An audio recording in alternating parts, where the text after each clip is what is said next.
Jadi dulu pernah ada sahabat Rasulullah SAW itu yang bepergian, dan ketika bepergian kemalaman di satu perkampungan, dan di situ dia harus menginap di kampung itu.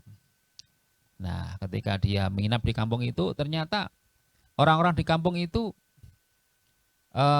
mungkin kalau bahasa kita itu rodo cetil.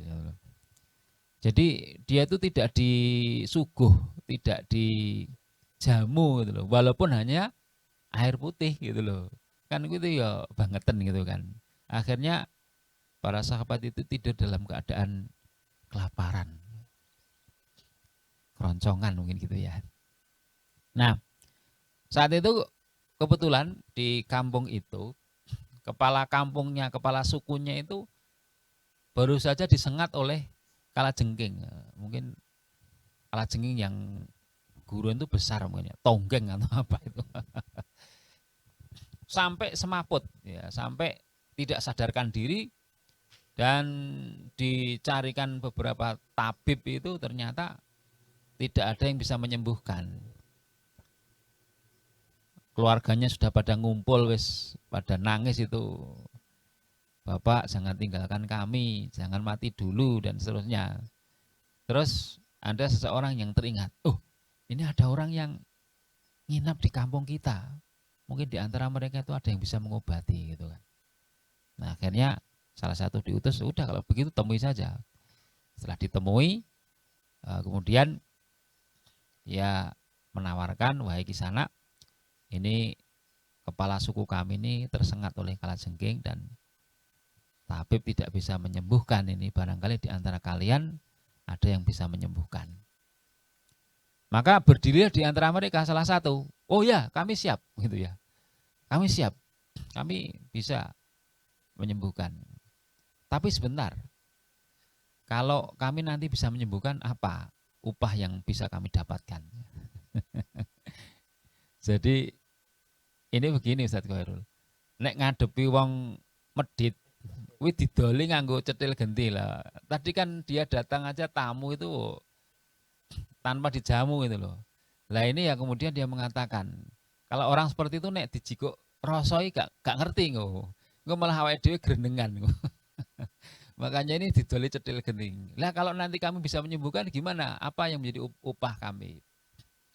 Dan kemudian menjanjikan ya kambing-kambing kami yang ada di kandang itu yang nanti akan bisa jenengan miliki gitu loh.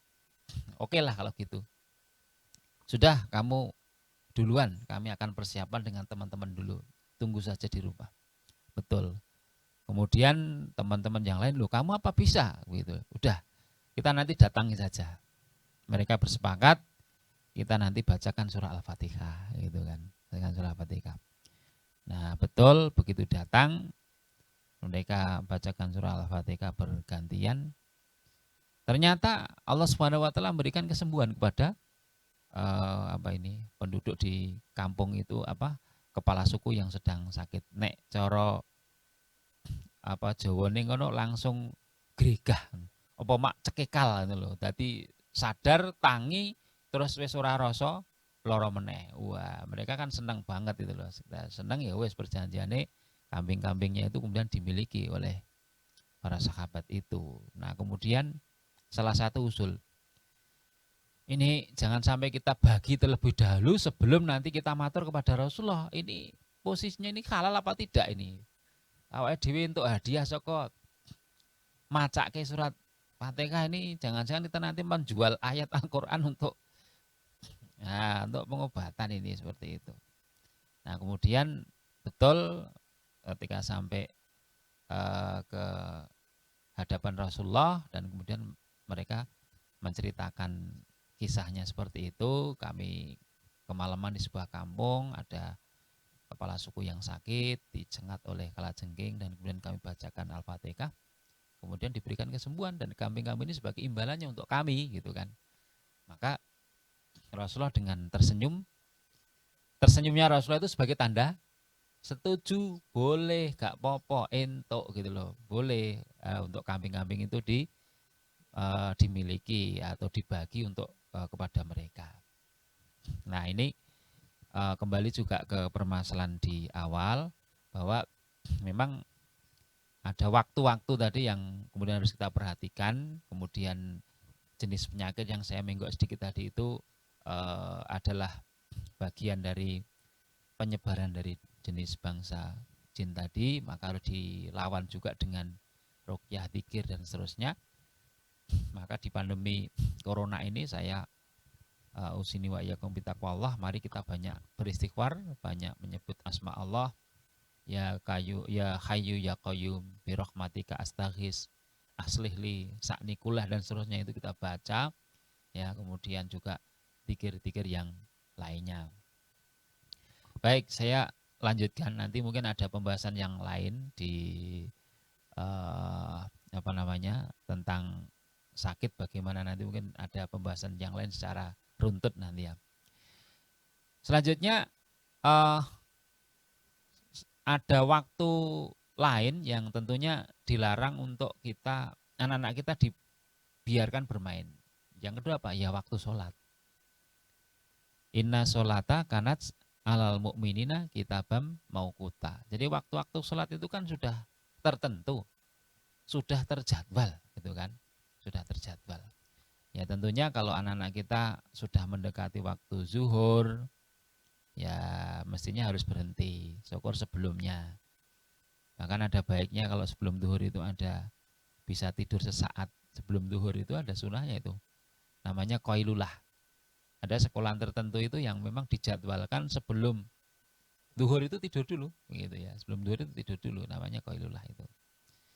Jadi yang kedua adalah waktu-waktu menjelang waktu sholat atau ketika waktu sholat, baik sholat zuhur, asar, maghrib, isya maupun subuh tentunya begitu. Nah, ada secara khusus itu sholat Jumat. Ya, sholat Jumat itu bahkan ya ayyuhalladzina amanu idza nudiya lis-sholati mi yaumil jum'ati fas'au ila dzikrillah wa dzarul bai', dan tinggalkan jual beli. Ya, jual beli harus ditinggalkan. Aja wis krungu Jumatan barang isih lanjut gitu ya. Nah, seperti di pasar itu ya bisa sebenarnya, atau kalau di supermarket atau di toko modern seperti sekarang saya kira lebih bisa sekali ya. Bahkan alhamdulillah kita merintis di toko muslim itu kalau bisa ketika menjelang waktu sholat itu tutup ya, istirahat dulu untuk diberi kesempatan kepada pelayannya juga sholat, syukur sholat berjamaah ya bagi yang laki-laki di masjid, yang perempuan bisa sholat di situ ditempatkan itu, sehingga ini memang tidak akan pernah mengurangi rezeki seseorang ketika orang itu memang melaksanakan perintah Allah Subhanahu wa taala. Baik. Ya, selanjutnya waktu, jadi ada 3 waktu itu ya, 3 waktu. Terus malam ya, malam ini kan memang direkomendasikan untuk tidur sebenarnya ya, untuk istirahat. Wa ja'alnal laila libasa wa ja'alnan nahara ma'asab. Nah, seringnya ya kita mendapati bapak-bapak itu kalau main bulu tangkis itu kan malam. Malam hari, waktu longgarnya. ya malam hari mestinya kan untuk istirahat ya. Kemudian habis main, kemudian minumnya es teh, sambil rokok. Nah ini kan sebenarnya apa ini? Pengen cari kesehatan tapi dicampur-campur itu ya. Ya monggo lah, ini bisa dipertimbangkan kembali. Wali badanika hakun, pada badanmu itu ada hak. Haknya ya bekerja, ya beristirahat, ya bermain, maka harus ada keseimbangannya itu. Kadang-kadang kita ini yang enggak yang enggak bisa seimbang itu dalam hal itu. Misalnya pas kita bermain bulu tangkis itu ketemu mungsuhe imbang atau gebak gitu ya. Wah, gayeng ya.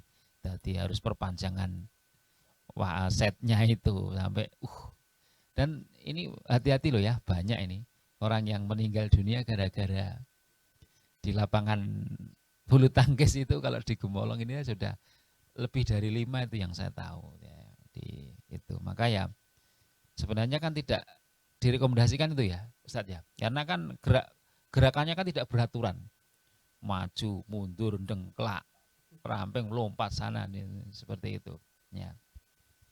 Tapi prinsip yang jelas bagaimana kita bisa mengatur tentang juga waktu, sehingga kalau misalnya jam 11 12 malam sampai jam 1, belum lagi nanti sih kudu ngedem ke keringet TC itu kan tidurnya jam berapa, tentu nanti sholat tahajudnya ya bot. Yang kedua yang jadi korban apa? Subuhnya itu akan telat dan seterusnya. Nah ini beberapa waktu yang kemudian kita harus perhatikan untuk hati-hati mencegah anak-anak kita untuk tidak bermain ya saat atau di waktu setan atau jin tadi berkeliaran tadi, karena memang nanti akan mempengaruhi pada diri anak itu sendiri. Dan kemudian dari sini ada yang perlu disampaikan Ustadz Khairul? Iya. Jadi kecerdasan anak, intelektual anak itu juga terpengaruh dari waktu bermainnya anak juga itu ya. Iya. Jadi memang betul. Jadi kecerdasan anak ini akan berpengaruh, artinya paling tidak akan mempengaruhi pola belajar mereka.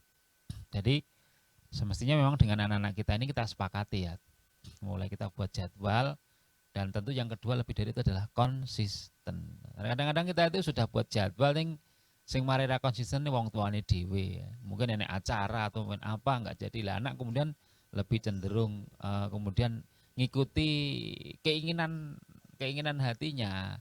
Keinginan hati itu kan nek dituruti awake dhewe iki sing keinginannya adalah sing enak, kepenak, empuk, eyok, orang nganggo repot.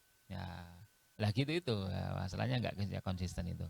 Mungkin ada yang lain Ya. sebelum kita lanjutkan. Jadi untuk yang saya tanyakan lagi, mungkin tren saat ini untuk orang tua yang lebih mudah memegangkan HP pada anak, biar mungkin tidak terlalu repot mengganggu pekerjaan atau apapun itu, jadi dipegangi HP agar tenang, dan itu lama kelamaan akan menimbulkan yang namanya kecanduan. Nah setelah kecanduan orang tuanya yang susah. Nah itu cara menanggulanginya tuh gimana Ustaz? Ya, terima kasih. Jadi memang kalau ada pembahasan secara khusus sebenarnya ya bagaimana mendidik anak di era gadget, di era HP ini, di era digital itu ya. Itu betul. Jadi memang pada kuncinya hari ini kita tidak akan pernah bisa lepas oleh hari ini ya dengan alat-alat itu. Nah, bagaimana dengan anak-anak kita? Yang jelas untuk anak-anak kecil ini memang belum kita rekomendasikan untuk memiliki secara pribadi. Ya kalau memang mereka butuh ya miliknya orang tua, dan nanti kalau mau membutuhkan itu harus izin dulu dengan orang tua. Abi mau pinjam HP-nya untuk apa? Begitu. Waktunya tentunya juga harus dikontrol gitu ya. Karena memang ciri-ciri anak sekarang kan fasih teknologi. Mereka begitu pegang itu langsung bisa mengoperasikan, bisa browsing, bisa kemana-mana gitu. Nah untuk itu, nah supaya tidak kecanduan bagaimana? Ya tentu kita jangan cari penak edw gitu loh. Artinya gini, ketika orang tua itu terkadang ada yang modelnya terus didulani buka ke di YouTube, apakah disetel nih videonya itu kan golek apa ya gampangnya gitu ya. Tapi nanti peran orang tua itu jadi akan tergeser dengan peran-peran HP itu. Maka menurut saya orang tua itu sebenarnya harus cerdas ya sekarang. Kemarin saya sampaikan jangan jadi bapak hanya sudah punya anak tapi tidak pernah belajar dari bapak, itu kan ironis sebenarnya. Nah, ada kecakapan tertentu ya bagi orang tua itu. Satu, bapak itu kalau pintar cerita itu bagus. Pintar cerita yang heroik ya. Bagaimana kepahlawanan para sahabat Nabi, ya itu luar biasa, banyak sekali itu. kemudian cerita para nabi itu banyak sekali ya. Atau ya ini mungkin kali ini kita pilihkan ya. Pilihkan di YouTube sekarang juga sudah ada. Misalnya kisahnya Nabi Ibrahim, kisahnya Nabi Sulaiman, para nabi semuanya baik ya. Di sana ada ya, kita koleksi lah. Kita koleksi film-film yang seperti itu yang ada nilai edukasinya. Seperti itu. Ini sehingga kita bisa seleksi, kita bisa ya apa namanya di filter sehingga anak-anak ini tidak, karena mereka kalau sudah selancar ke sana itu sudah nggak bisa dikontrol kan begitu. Ye, itu kira-kira juga permainan yang tadi juga kita rekomendasikan ya, untuk satu mungkin orang tua juga bisa bercerita, bisa menjelaskan. Tentunya ketika anak itu melihat kisahnya Nabi Soleh ya, bagaimana untanya Nabi Soleh itu, orang tuanya juga harus tahu dong bagaimana kisahnya. Ketika nanti ditanya, ya harus bisa menjawab gitu. J, baik, mungkin ini jenis permainan yang terlarang sekarang. Nah, permainan apa yang terlarang? Satu, permainan yang membangkitkan syahwat. Ini adalah di antara bentuk permainan yang terlarang, yang jelek, yang bisa membangkitkan syahwat. Ya, misalnya maaf, saling menindih gitu ya, menindih badan temannya. Ini di era sekarang ini hendaknya kita sebagai orang tua ini hati-hati, mengingat begitu mudah akses terhadap berbagai macam permainan buruk yang termasuk dalam kategori pornografi. Ya, ini pernah ada yang mengkritik ya tentang permainan Teletubbies itu. Kan beradu antara perutnya seperti itu kan, ya berpelukan. Nah, padahal ini harus juga mulai kita kenalkan bagaimana anak ini antara laki dan perempuan, batas-batasnya tertentu ketika mereka sudah ini kan harus mulai tahu. Jadi tidak kemudian dianggap sama. Bahkan nanti kalau kita tidak hati-hati, di sana sebenarnya ada terselip satu permainan yang itu sesungguhnya dibuat oleh kelompok atau kaum yang sekarang disebut dengan LGBT itu. Lesbian, gay, B-nya itu biseksual dan transgender. Ini kita hati-hati. Bila memang masuknya itu begitu sangat senyap, perlahan, tetapi nanti endingnya itu yang nanti akan membahayakan. Jadi tidak diperkenankan yang nanti membangkitkan syahwat itu. Kemudian yang kedua, bermain dadu. Ya, ini termasuk permainan yang terlarang adalah bermain dadu. Misalnya apa ya? Terkadang ada selipan juga di kayak di ular tangga itu ya. Itu kan harus melemparkan dulu, kemudian nanti ada angka terus gerakannya kemana dan seterusnya seperti itu. Tetap ini dalam batas-batas tertentu kita tetap harus bisa mengarahkan gitu ya. Ya karena di sana memang ada unsur-unsur suka kepada model-model permainan. Kemudian yang lain bermain yang di situ ada judi atau bertaruh. Sebenarnya mungkin permainannya dalam kategori diperbolehkan, tetapi kemudian di situ ada unsur perjudian. Mungkin bisa jadi alasannya ben semangat gitu kan. Wah kok sepimen gitu ya, sepimen ben semangat piye, terus akhirnya ya pakai taruhan gitu kan. Itu yang bermain ya. Kita dapati volley itu ya Ustaz. Volley anggere single apa dua orang itu mesti neng kono. Intinya itu adalah ada permainan yang di situ ada taruhannya, ada judinya, dan ini tidak boleh.